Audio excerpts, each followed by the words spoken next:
3 sign na kailangan mo nang magbago ng direksyon sa buhay bago pa mahuli ang lahat. Una, kapag may mali kang nararamdaman, huwag mong baliwalain yan. Huwag kang manatili dahil lang natatakot kang magsimula ulit. Pangalawa, kung ang kapalit ng pananatili ay ang kapayapaan mo, masyadong mahal ang bayad. Hindi ka obligadong magdusa dahil lang minsan mo itong pinili. Ang pagbitaw, hindi yan kabiguan. Tandaan mo yan. Kaligtasan mo yan. Pangatlo, kung ang puso mo matagal nang umalis, huwag mo nang pilitin na manatili ang katawan mo. Hindi sintensya ang buhay.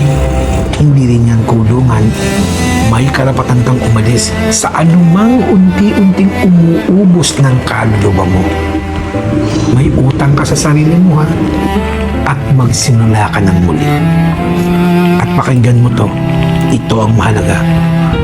Habang mas maaga kang umalis sa sitwasyon yan, mas mabilis kang makakarating sa buhay na talagang para sa iyo.